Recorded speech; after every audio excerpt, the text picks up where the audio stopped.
ఈరోజే గంగా సప్తమి ఎంతో పవిత్రమైన విశేషమైన రోజు. ఈరోజు ఈ కథను విన్నా, చదివినా, చెప్పినా, వినిపించినా జన్మల పాపాలు, దరిద్రం తొలగిపోతుంది. కోటి జన్మల మహాపుణ్యం మీకు కలుగుతుంది. మరి ఆ కథ ఏంటో ఇప్పుడు ఈ వీడియోలో తెలుసుకుందాం. పూర్వకాలంలో ఒక అడవిలో ఒక తోడేలు నివసిస్తూ ఉండేది. అది దగ్గర ఉన్న గ్రామంలోకి వెళ్ళి పిల్లల్ని ఎత్తుకుని వచ్చి తినేసేది. అలా ఒక అమ్మాయిని ఎత్తుకుని వచ్చింది.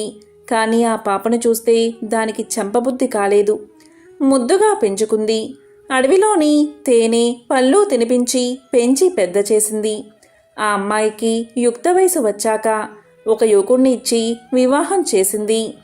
కన్యాదానం చేసింది. ఆ కన్యాదాన ఫలం వల్ల ఆ తోడేలు మరుజన్మలో సగర చక్రవర్తిగా పుట్టింది. సగరుడు ఒకసారి కొలువుతీరి ఉండగా నారదుడు వచ్చి, నీవు పూర్వజన్మలో తోడేలువి, ఒక అమ్మాయిని చంపకుండా పెంచి కన్యాదానం చేశావు. ఆ పుణ్యఫలం వల్ల ఈ జన్మలో చక్రవర్తివై పుట్టావు అని తెలియచేశాడు. దానం చేసినందువల్లే చక్రవర్తిగా పుడితే చాలామంది ఆడపిల్లలకు పెళ్లిళ్లు చేస్తే ఇంకా ఎంత పుణ్యం వస్తుందో అని సగరుడు ఆలోచించి తనకి 60,000 మంది కన్యలు పుట్టాలని కోరుకుంటూ బ్రహ్మదేవుడి గురించి ఘోర తపస్సు చేయసాగాడు.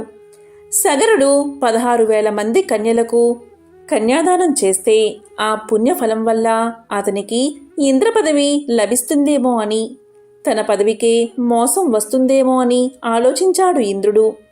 దీంతో ఇంద్రుడు సరస్వతీదేవిని ప్రార్థించి సగరుడు బ్రహ్మదేవుణ్ణి వరం కోరుకునేటప్పుడు అతని నాలుకపై ఉండి 60,000 పుత్రికలు అనే బదులు పుత్రులు అనేటట్లుగా చేయమని కోరాడు సరస్వతీదేవిని. సరస్వతీదేవి అలాగే చేసింది. సగరుడి తపస్సుకు మెచ్చి బ్రహ్మ ప్రత్యక్షం అయ్యాడు. ఏం వరం కావాలో కోరుకోమన్నాడు. అప్పుడు సగరుడు బ్రహ్మదేవుడికి నమస్కారం చేసి, ఓ బ్రహ్మదేవా, నాకు 60,000 మంది పుత్రికలు కావాలి అని అడగకుండా 60,000 మంది పుత్రులు కావాలి అని అడుగుతాడు. సగరుడు తన పొరపాటు గుర్తించేసరికి ఆలస్యం అయిపోయింది. బ్రహ్మ అలాగే తదాస్తు అని చెప్పి మాయమైపోయాడు. సగరుడికి బ్రహ్మవరం ప్రకారంగా 60,000 మంది పుత్రులు జన్మించారు. వారంతా పెరిగి పెద్దవారైన తర్వాత సగరుడు ఇలా అనుకున్నాడు, నేను కన్యాదాన ఫలాన్ని పొందకపోతే ఏమీ అశ్వమేధ యాగం చేస్తాను అని నిర్ణయించుకున్నాడు. మళ్ళీ ఇంద్రుడు ఇలా అనుకున్నాడు, సగరుడు అశ్వమేధ యాగం చేస్తే ఆ పుణ్యఫలం వల్ల నా ఇంద్ర పదవికే మోసం వస్తుంది అని ఆలోచించాడు. దీంతో ఇంద్రుడు ఆ యాగాశ్వాన్ని దొంగలించి పాతాళంలోని ఒక గుహలో దాచాడు. అక్కడ కపిల మహర్షి తపస్సు చేసుకుంటూ ఉండేవాడు. ఆయనకి ఒక వరముంది.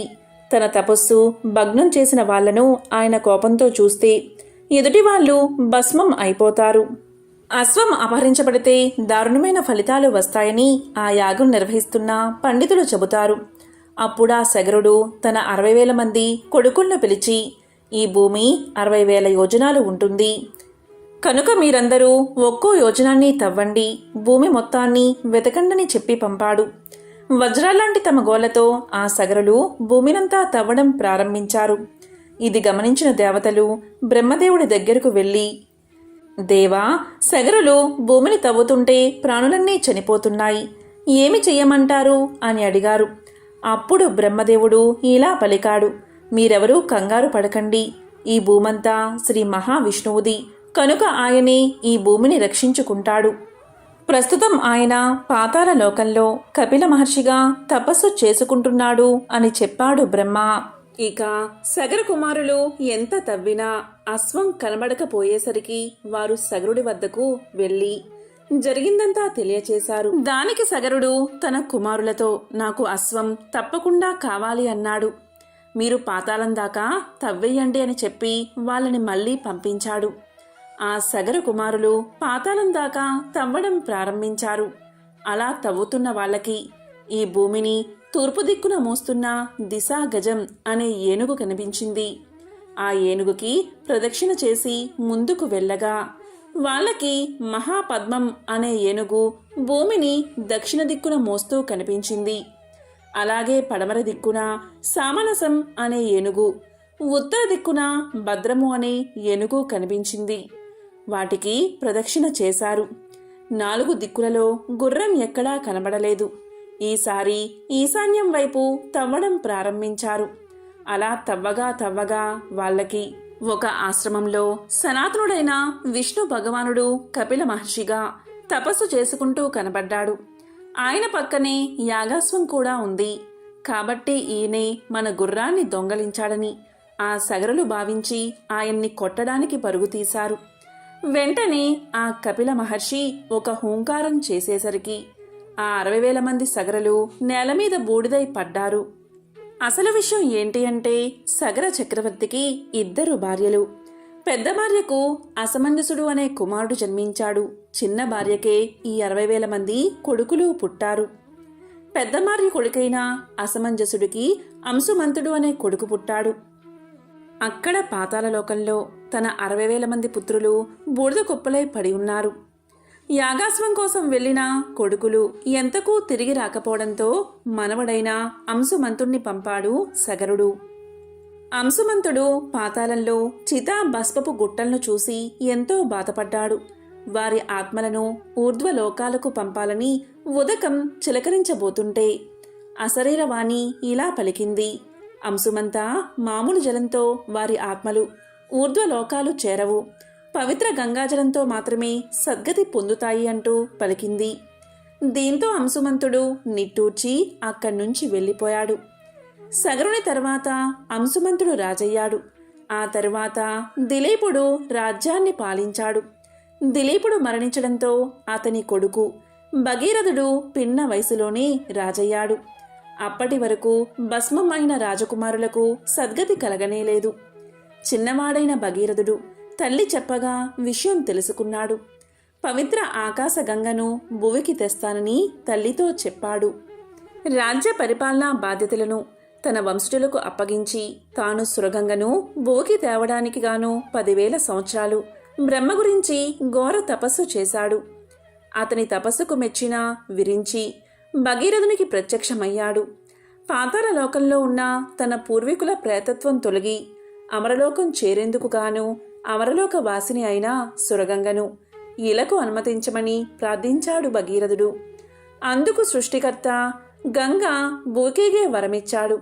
అందుకు సంతోషించిన భగీరథుడు గంగాదేవిని ప్రార్థన చేయగా సురగంగ ప్రత్యక్షమై బ్రహ్మదేవుడి సూచన మేరకు భూమి మీదకు రావడానికి సిద్ధమేనని, కానీ తను ఆకాశం నుంచి కిందకు దూకేటప్పుడు కలిగే ఉధృతికి భూమి 2గా బద్దలవుతుందని చెప్పి తన్ని భరించగలిగే నాదుడెవరని అడిగి చిరునవ్వు నవ్వి అదృశ్యమైనది.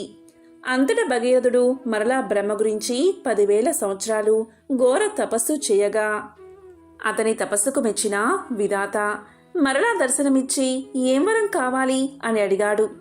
దానికి భగీరథుడు సురగంగను భరించగలిగే నాదుడెవరని ప్రశ్నించగా అందుకు విధాత ఇలా సమాధానం చెప్పాడు: ఈ 14 బోన బాండములలో సురగంగను భరించగలిగేవాడు ఒక్క పరమేశ్వరుడే.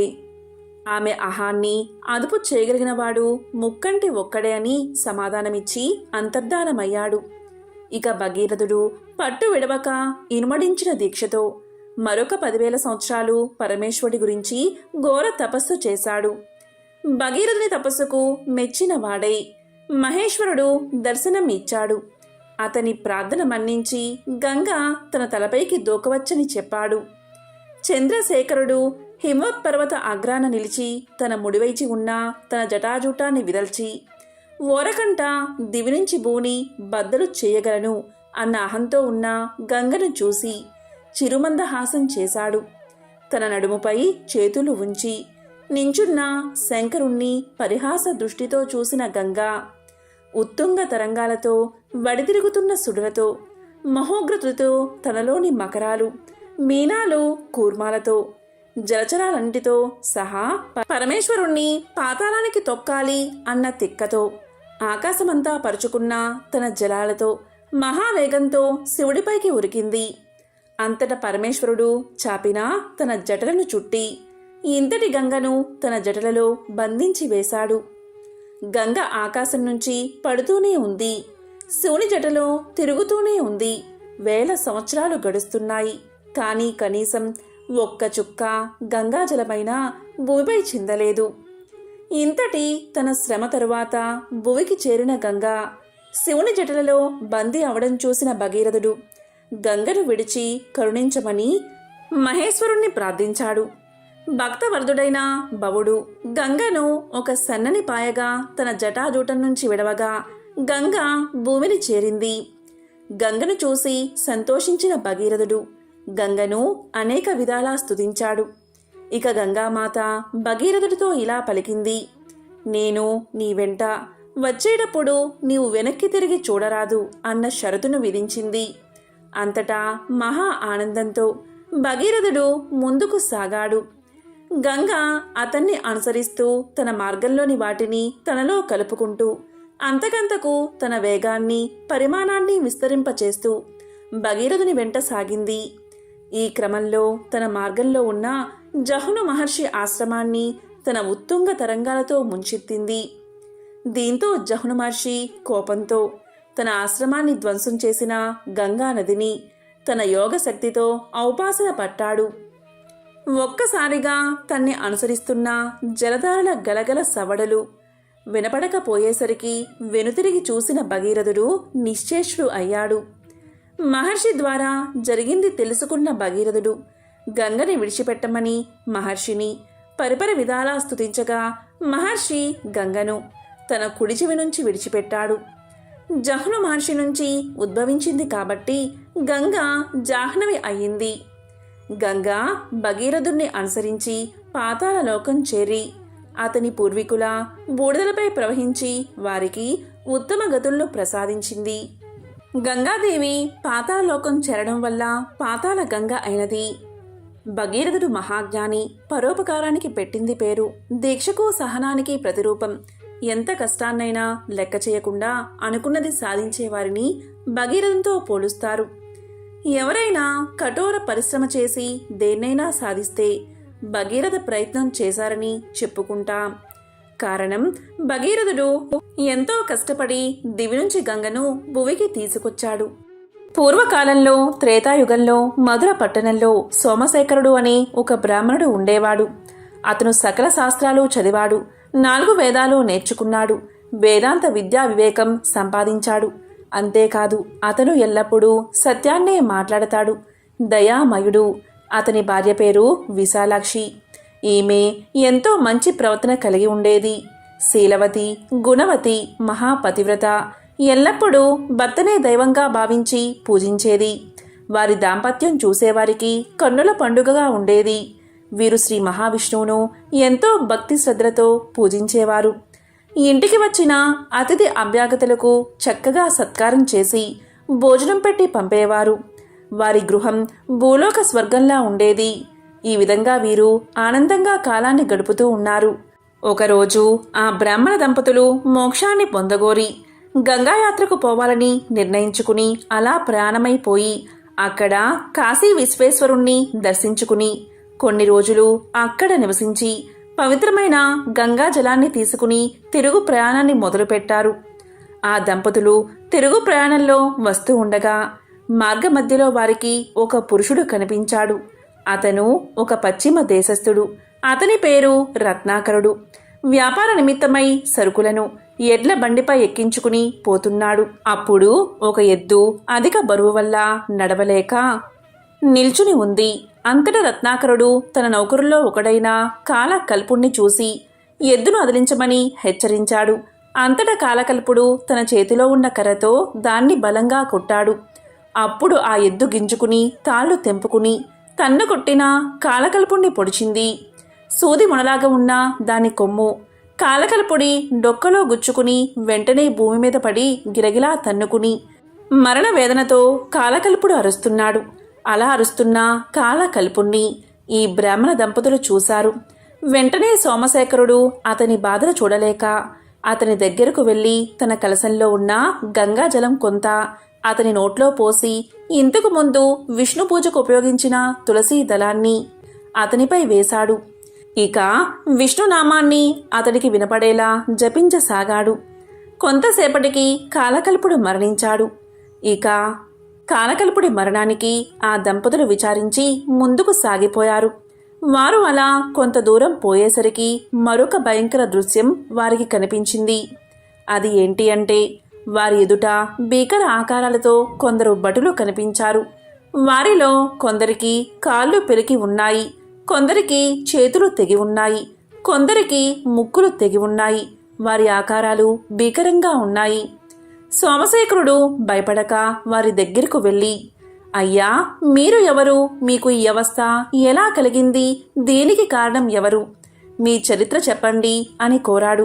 ఇక అందులో కొందరు బ్రాహ్మణుని చూసి ఇలా పలికారు, అయ్యా, మేము ఒకరి ప్రాణం తీయడానికి భూమి మీదకు వచ్చాం. అతను మహాపాపి, ఎన్నో పాపాలు చేశాడు. చివరకు నోరులేని ఒక ఎద్దును కర్రతో గట్టిగా కొట్టాడు. అతని పేరే కాలకల్పుడు. అతన్ని శిక్షించడానికి యమధర్మరాజు ఆజ్ఞను అనుసరించి అతన్ని తీసుకుపోతున్నాం. అలా తీసుకుపోతున్న మమ్మల్ని విష్ణుదూతలు అడ్డగించి అతన్ని మేమే తీసుకుపోతాము అని గర్జించారు. అంతట మేము వారితో ఇలా అన్నాము, ఓ విష్ణుదూతలారా, వీడు మహాపాపి, మేము ఇతన్ని వదిలిపెట్టం అని పలికాము. దానికి విష్ణుదూతలు, ఓ యమదూతలారా, వీడు ఏం పాపం చేశాడో చెప్పండి అని అడిగారు. దానికి మేము, వీడు చేసిన పాపాలు ఇవి అని చెప్పడానికి వీలుపడదు, కానీ వీడు అన్ని రకాల పాపాలు చేసిన మహాపాపి అని చెప్పాము. దానికి విష్ణుదూతలు ఇలా పలికారు, చేసి ఉండవచ్చు, కానీ ఇతన్ని మీరు ఎలా తీసుకుపోతారు అని అడిగారు. దానికి మేము, వీడు చేసిన పాపాలకి తగిన శిక్ష విధించడానికి మా ప్రభువు ఆజ్ఞ ప్రకారం తీసుకుని పోతున్నాము అని సమాధానం చెప్పాము. దానికి విష్ణుదూతలు, ఇతను ఒక్క పుణ్యకార్యమైనా చెయ్యలేదా అని అడిగారు. దానికి మేము చెయ్యలేదు అని సమాధానం చెప్పాం. దానికి విష్ణుదూతలు మాతో ఇలా అన్నారు, మీరు బాగా ఆలోచించండి. ఇతను చనిపోయే సమయంలో ఒక బ్రాహ్మణుడు ఇతని నోట్లో పవిత్రమైన గంగాజలం పోశాడు. తులసి దళాన్ని ఇతనిపై ఉంచాడు.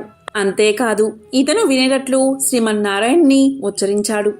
ఇదే అతను చేసుకున్న మిక్కిలి పుణ్యం. ఇంతకన్నా మించిన పుణ్యం మరేదీ లేదు. అందువల్ల మా ప్రభువైన విష్ణుమూర్తి ఇతన్ని విమానంపై ఎక్కించుకుని తీసుకురమ్మని మమ్మల్ని ఆజ్ఞాపించారు. అదిగో విమానం చూడండి, కాబట్టి మీరు ఇక పొండి అన్నారు. కానీ మేము వారితో ఇలా పలికాము, ఇంత మాత్రానికే ఇతన్ని విడుస్తామా? ఇతన్ని తీసుకురమ్మని మా ప్రభువైన యమధర్మరాజు ఆజ్ఞాపించాడు. ఆ మాటలను మేము అతిక్రమించలేము అన్నాము. దానికి విష్ణుదూతలు, సరే అయితే యుద్ధానికి సిద్ధం కండి. మిమ్మల్ని ఓడించి శ్రీ మహావిష్ణువు యొక్క ఆజ్ఞను నెరవేరుస్తాము అని చెప్పారు. ఆ విధంగా వారికి మాకు భీకర యుద్ధం జరిగింది. కానీ వారందరూ మహాసూరులు. అందువల్ల మా అందరినీ క్షణాల్లో ఓడించి మమ్మల్ని అంగవైకల్యులుగా చేసి అతన్ని పుష్పక విమానంపై ఎక్కించుకుని వైకుంఠానికి తీసుకుపోయారు. వారి వల్ల ఇలా దెబ్బలు తిన్నామని, ఇలా జరిగిందని సోమశేఖరుడికి వివరించి తిరిగి వారి లోకాలకు వెళ్ళిపోయారు. వారు వెళ్ళిపోయాక ఆ బ్రాహ్మణ దంపతులు ఇలా అనుకున్నారు, ఆహా, గంగాజలం ఎంత గొప్పది! ఒక మహాపాపిని పవిత్ర గంగాజలం పుణ్యాత్ముణ్ణి చేసింది కదా. ఎప్పుడో ఒకప్పుడు తాగినంత మాత్రానే సమస్త పాపాలు తొలగిపోతుంటే ఇంకా కలకాలం ఇక్కడే ఉండి గంగా స్నానాన్ని ఆచరించి గంగాజలాన్ని తాగుతూ ఉంటే ఇంకా ఎంతటి భాగ్యం కలుగుతుందో కదా అనుకుని ఇక అక్కడే స్థిర నివాసాన్ని ఏర్పాటు చేసుకుని నిత్యము గంగాస్నానం చేస్తూ కాశీ విశ్వేశ్వరుని పూజిస్తూ అతిథులను ఎప్పటిలాగే ఆదరిస్తూ మంచి జీవితాన్ని గడిపారు. చివరకు వారిద్దరూ మోక్షాన్ని పొందారు. కాబట్టి జన్మ అంటే ఆ బ్రాహ్మణ దంపతులు జీవించినట్లు జీవించాలి.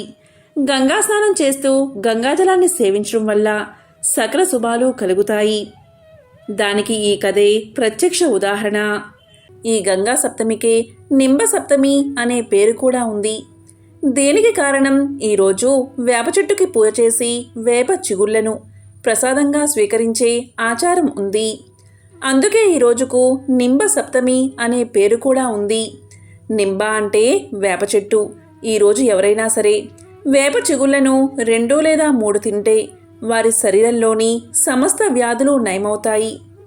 పూర్వం నుంచి ఇలా ఈరోజు తినడం ఆచారంగా ఉంది. ఇక ఈ గంగా సప్తమి రోజు గంగా నదిలో స్నానం చెయ్యాలి. గంగా నదికి పూజ చెయ్యాలి. ఈరోజు ఇలా చేస్తే మహాపుణ్యం లభిస్తుంది. గంగా సప్తమి రోజు మీ ఇంట్లోనే ఇలా స్నానం చేస్తే జన్మల పాపాలు పటాపంచలు అవుతాయి. అష్టదరిద్రాలు, పాపాలు, దోషాలు తొలగి మీ శరీరంలోని వ్యాధులన్నీ పోయి ఆరోగ్యవంతులు అవుతారు.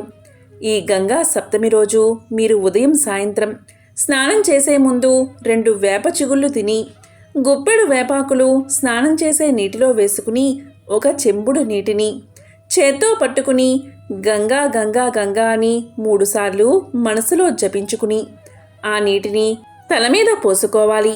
ఎప్పుడైతే 3 సార్లు గంగా గంగా గంగా అని జపిస్తారు ఆ నీరు గంగాజలంగా మారిపోతుంది. ఆ నీరు పాపాలను ప్రక్షాళన చేస్తుంది. మన శరీరంలోని వ్యాధులన్నీ నశిస్తాయి.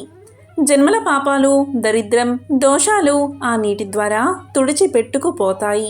అదేవిధంగా ఈరోజు గంగా స్తోత్రం చదువుతూ స్నానం చేసినా లేకపోతే గంగాజలంతో స్నానం చేస్తూ స్తోత్రం చదివినా మీ జీవితంలో అంతా మంచే జరుగుతుంది. దీర్ఘకాలిక రోగాలు తొలగిపోతాయి.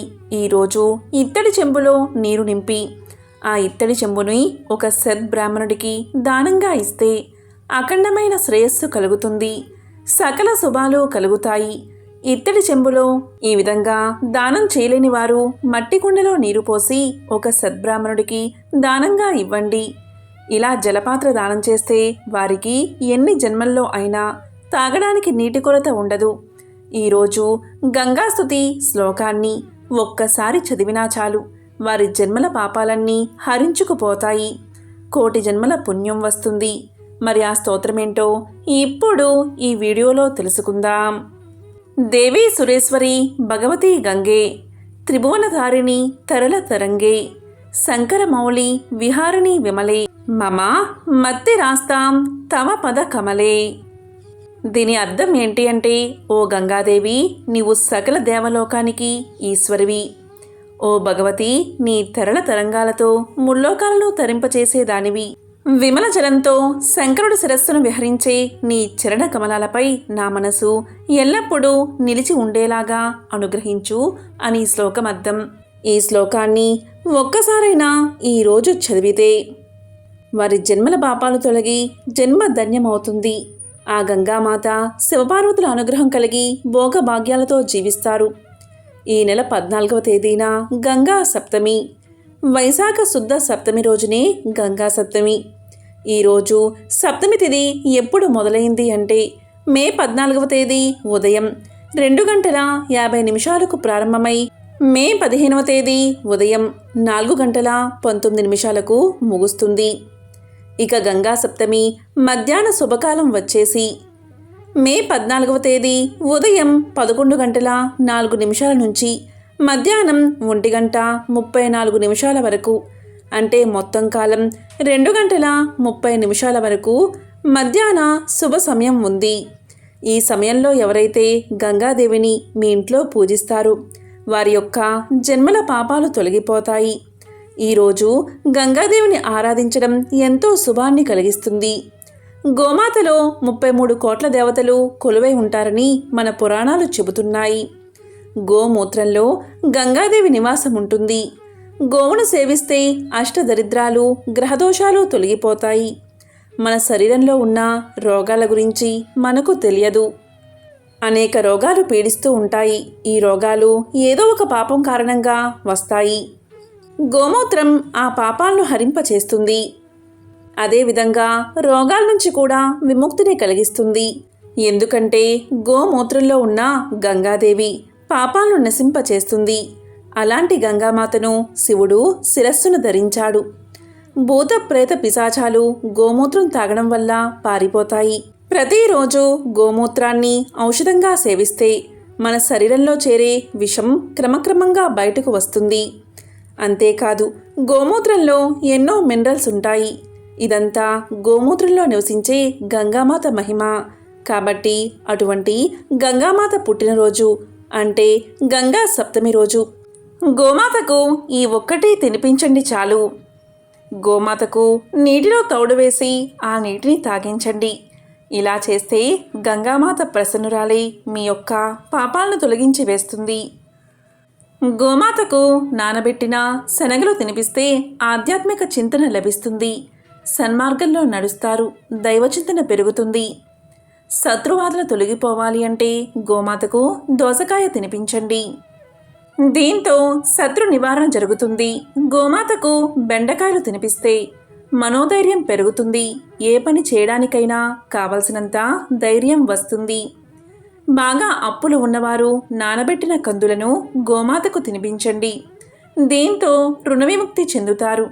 కుటుంబంలో కలహాలు ఉన్నవారు, అస్తమానం కుటుంబంలో సభ్యులతో గొడవలు పడుతూ ఉండేవారు గోమాతకు నానబెట్టిన పచ్చి శనగలు తినిపించండి. పిల్లలు విద్యారంగంలో ఎదగాలి అంటే వారి తల్లిదండ్రులు గోమాతకు నానబెట్టిన పొట్టు పెసరపప్పును తినిపించండి. గోమాతకు నానబెట్టిన ఛాయ పెసరపప్పు పెడితే ఇంద్రియ నిగ్రహం కలుగుతుంది. ఉద్యోగం రాకుండా ఉన్నవారు, దానికోసం విశ్వ ప్రయత్నం చేస్తున్నవారు గోమాతకు గోధుమ పిండి, బెల్లం కలిపి పెట్టండి. ధనం బాగా సంపాదించాలి అనుకునేవారు గోమాతకు మినప్పిండి, బెల్లం కలిపి పెట్టండి. మానసిక ప్రశాంతత కావాలి అనుకునేవారు గోమాతకు దొండకాయలు తినిపించండి. గోమాతకు అరటి పళ్ళు తినిపిస్తే ఉన్నత పదవి పొందుతారు. సంతానం కోసం వేచి చూస్తున్నవారు గోమాతకు వంకాయలు తినిపిస్తే ఫలితం ఉంటుంది. వ్యాపారంలో అభివృద్ధిని కోరుకునేవారు గోమాతకు క్యారెట్లు పెట్టండి. నరఘోష ఉన్నవారు గోమాతకు బంగాళాదుంపలు తినిపించండి. వివాహం కానివారు గోమాతకు టమాటాలు పెట్టండి. గోమాతకు బీట్రూట్, పాలకూర తినిపిస్తే ధనవంతులు అవుతారు. ఐశ్వర్య ప్రాప్తి కలుగుతుంది. గోమాతకు నానబెట్టిన మినుములు తినిపిస్తే ఆత్మవిశ్వాసం లభిస్తుంది. గోమాతకు నానబెట్టిన కందులు పెడితే కోపం తగ్గుతుంది. గోమాతకు నానబెట్టిన గోధుమలు పెడితే కీర్తి, పట్టుదల పెరుగుతాయి. తోటకూర, బెల్లం కలిపి గోమాతకు పెడితే మానసిక ప్రశాంతత కలుగుతుంది. నానబెట్టిన బొబ్బర్లను గోమాతకు పెడితే ధనాభివృద్ధి జరుగుతుంది. గోమాతకు నానబెట్టిన ఉలవలు పెడితే వృత్తిలో నిలకడ లభిస్తుంది. ఎంతో పవిత్రమైన, విశేషమైన ఈరోజు ఈ కథలను విన్నా, చదివినా, చెప్పినా, వినిపించినా జన్మల పాపాలు తొలగి కోటి జన్మల పుణ్యం వస్తుంది. సకల శుభాలు కలుగుతాయి. ఓం నమః శివాయ. ఓం నమో నారాయణాయ.